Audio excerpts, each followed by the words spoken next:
Okay, so in project 4, what we're going to do is going to do four things. We're going to create a dashboard, goal seek, solver, and scenario manager.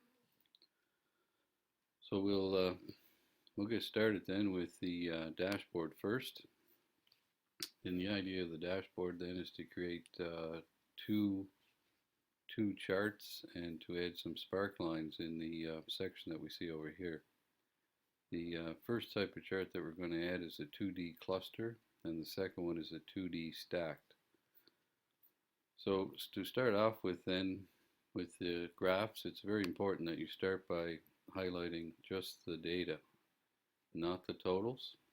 And before you even think about starting a graph, you always look at the data and what you want to graph first. It's always easier to do that before going into the graph menu. So I'll go into the graph menu, I'll insert a column, and it's a 2D column that we want first. So I click on that and it should give me what I'm looking for. And there's exactly the graph that I want. So I'm just going to move that over here because it is a dashboard, and I'm going to try to keep it so that I can see everything on the screen at one time. So I will have to make these very small.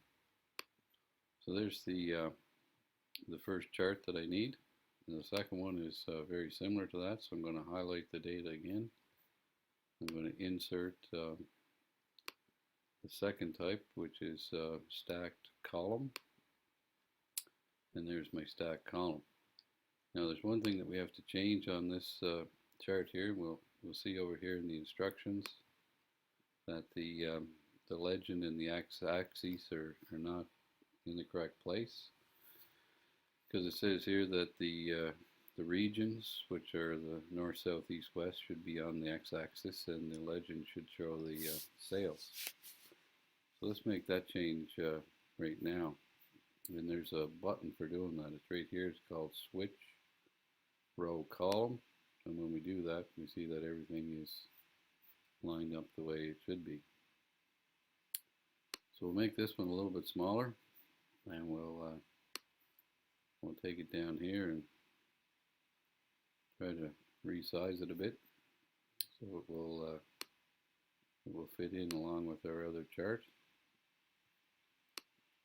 And there we go. So roughly similar to what we had done with the first chart. The second chart shows up there, and you can see that this is starting to look like a bit of a dashboard. Now the last thing that we want to do is spark lines, and I'm going to highlight the data, this time just the numbers that we see inside the schedule here. And I'm going to go up to the insert menu, and over here on Excel 2010 and above, they've added the ability to do spark lines. Now if you're using a version that's earlier than 2010, don't worry about doing this part of the assignment, and there will be no marks taken off if you're not able to do this on your version. It's not worth upgrading or trying to find a computer that has it. We'll just simply make this optional. So we just highlight the data, we click on the line, and it says your data range is in B3 to E6, and where do you want the spark lines to show up? Well, we actually want them to show up right here. Excuse me. So we just click OK, and the spark lines show up. And of course we can put markers on them, and there's various options that you can set on them as well. So that's pretty well it for the first part. Now on the second part, we can see that we're going to be using goal seek, and the numbers that we have here show a $400,000 house with a $40,000 down payment, 4% interest, 15 years with 12 payments a year. Amount borrowed is $360, and the monthly rate is 0.33, which is which is our interest rate divided by 12, number of payments, and our monthly payment. Now, in order to do a goal seek, we see that what we can afford is a monthly payment of $2,500 even, and this payment here is slightly higher than that. So rather than go up here and change the price of the house and try to get it close, if we use goal seek will get it exactly to the number that we want. So we go up to our data ribbon, we go to what if analysis, we go to goal seek, and we want to set this cell here, which is the monthly payment, C13, to a value of $2,500 by changing the price of the house. So cost of the house that we see here, C3. And we're going to leave everything else the same. So you'll have a down payment, interest rate, years, and payments per year. All that remains the same. We just want to change the cost of the house. So we click OK. And we see that it did find it, and we have a payment that's exactly what we were looking for. If we go up to the cost of the house, you see up here how exact it is. And you know, if you typed in the number yourself, you could get it close, but this is exactly the cost of the house, and it's pretty precise, as we see there. Okay, on to part 3. Part 3 is Solver. We've used Solver before, and as you know, it's an add-in to your Microsoft Excel software, and the instructions for adding it into either a Windows or a Mac environment is listed back in the Moodle pages, and I think it's in week 3, so you can go back and check out how to add it in if you haven't already done that. And if you've already done that, then you don't have to do it again.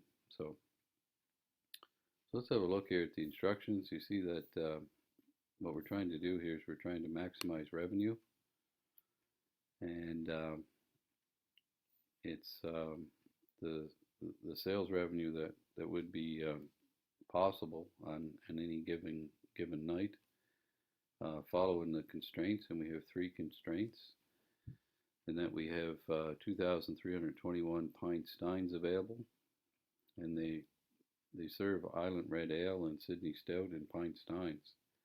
These pint steins must be sterilized after they're used, and this process takes 10 hours. In constraint number 2, they only carry enough Sydney Stout each night to serve 2,183 steins, and when it's all gone, they can not get any more until the next day. And constraint number 3, the bar servers can only serve 5,500 glasses or steins in a shift, and that's the maximum capacity of output. So we see here that that some of the product is served in glasses, and some of the product is served in steins, and you'll see that the Sir John A. Draft is in glasses, and the other 2 products are in pint steins. Over here we also have a sales by type, so the glasses and the steins, and I've already put in the formulas. So this one just says equal C5, and this one here is C9 plus 13. And then the total served is actually the total of the glasses and the steins added together. So that's the formulas for sales type. I also have a couple of formulas in here for subtotals. So I got 3 subtotal formulas that add up to the grand total that we see over here. So the idea here is that we need to put numbers in C5 and C9 and C13 that will maximize our revenue over here and working within the constraints that we have listed down here. So let's get started on this then. It's a solver problem, so we know we're gonna find that on our data ribbon. It's an add-in, so it's over here in solver. So when solver comes up, it asks us where's the our objective, and our objective is F4. We want to maximize the number, and we want to be able to change cells. So we have 3 cells that we want to change, and that is C5, C9, and C13. So those are the cells that we're going to change.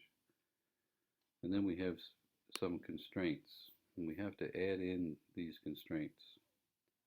So the first one that we're going to add is that C13, which is our Einsteins in this product, have to be less than or equal to F13. So we put in C13, then I click on constraint, and the constraint there is F13. Okay, so that's the Sydney Stout Einsteins 2183. We'll just say OK there. Then I'll add another constraint, and this constraint is that F8, which is our total Einsteins, have to be less than or equal to F12, and that's the Einstein number that we see there. Say OK. Then we add in our third and final one,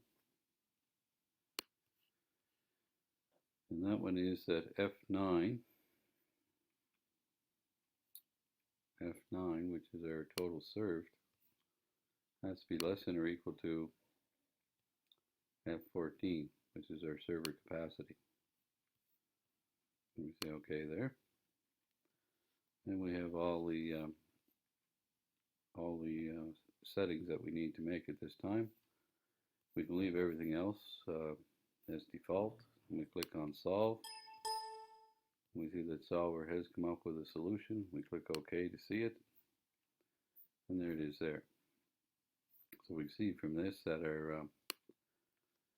our maximum sales revenue that we could get using these constraints is $36,314.75. So it maxed out on the quart classes that we see over here. It maxed out on the Sydney Stout because it's a higher priced product, and then it took anything that was left and placed it in here, which is our Einsteins for Island Red. So our Einsteins for Island Red and our Einsteins for Sydney Stout should add up to 2321 approximately, and that's what we see. But the precision of the numbers, again, you look at the precision up here, you can see that it's fairly precise in all cases. The 2183, of course, the 3179.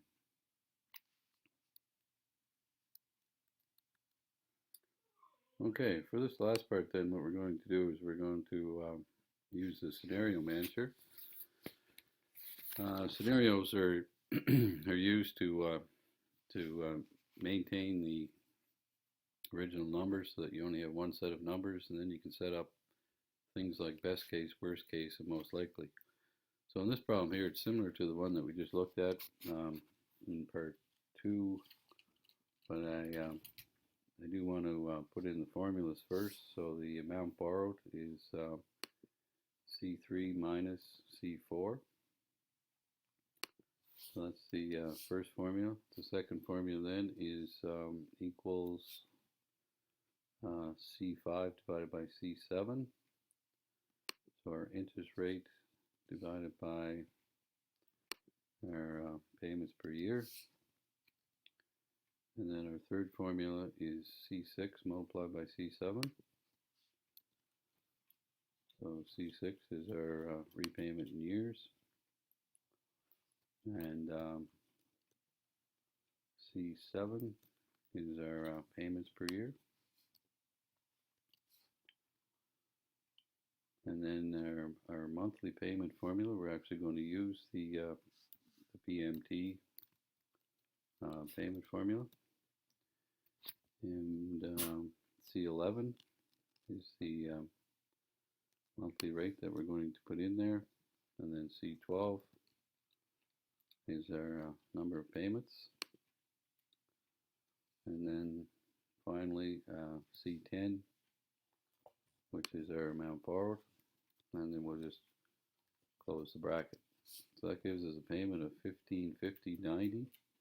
And as you can see, it is red, and it has brackets around it, which means it's a cash outflow. And that's what we want to see. So the next formula we put in is C13, and C13 is multiplied by C12, and that should give us the total payments that we made. And then to get the interest that we paid, we will put a formula in there, which is C14, and C14 added to C10 will give us 137,215.04, which is all the payments that we made, which is a negative number, and then add to that the positive number, the amount borrowed. So we have all the numbers that we need now. We just have to build our scenarios. So in order to do that, we go up to Data, we go to the What If analysis, and we go to Scenario Manager, and we see that there's nothing in there now, and that's the way it should look. Because what we have to do is we have to add these scenarios in one at a time. And it does help to keep them all straight if we give them names. So we'll just use the names that are given here. This one here is best case. And what we want to do is we want to change up some of the cells. And the cells that we want to change are C3 to C6. So I'll just go down here and take that one out and replace it with C3 to C6. And that's it. So we'll say OK there, and then we actually put the values in. So this one here is 400,000. The down payment is okay. So the down payment is 5,000. So I'll take that number out and I'll put in 5,000. Our interest rate is 4%, so I'll just put in 4. Okay, so I put in the interest rate, and then the number of years is not 20, it's 30, so I put that in and say OK. So the best case is entered, and we add in the next one, which is worst case, and everything is set up to change the cells, so I just have to click OK, and I'll put in the number. So this one is 300,000. The down payment is 20,000. Interest rate is 6%. The number of years is 15. And we say OK there. Put in the last one, which is most likely. And for this one, we have 350,000. And we have a down payment of 15, so that's fine. We have interest rate of 5, and the number of years is 20, so that's fine. And we say OK there. So we have our 3 scenarios in now, and if you wanted to see any one of them, the beauty of this is that you can click on the scenario you want, such as worst case, click show, and it shows it over here, and it changes everything that needs to be changed up here in order to give us the results down here. Best case, I can show that. I can also do most likely and show that. Okay, so the real value of this is having everything show at the same time. So we can create a summary that will actually create another page down here, a new tab, and it will show us all three scenarios. So I click on summary, and it's going to be asking me for the results cells. So the results cells that I want are these three, or 1, 2, 3, 4, 5, these 6 things that I want to see in my results, and I'll say OK, and it's going to put it out on a scenario summary sheet for me. I click OK, and there we go. So you see that it did create a new page down here in our workbook. It did give us the current value that we're looking at on the screen, as well as the 3 cases that we built. This one here is most likely, so it's the same numbers as we see over here, so there's really no sense having that, so I'll just highlight that whole column and just delete it, and that way we're left with the 3 scenarios we want. The other thing that we don't see very clearly is what these numbers mean. So what we can do is we can go back and get the words from here, the amount borrowed, monthly rate, and so on. Copy those and paste them into here to give us a better idea of what those numbers actually mean. So there's our words now to tell us what the numbers mean. And up here we'll do the same thing. So we'll go back. We'll get these numbers here, and we'll paste them into the scenario summary. Okay, so that's everything that we need, and you see here that we can see clearly all in one sheet. And this is meant to be a report, so that's why it looks a little bit different than a spreadsheet with the highlighting and so forth, so that when you do print it out, it will look pretty good. So we can move these sheets around so they're in order. This one, part 4, should be over here, scenarios there. So we've got all their sheets done now, and just a matter of going back to the cover sheet, filling in your student ID and name, and then saving that and submitting it into to Moodle.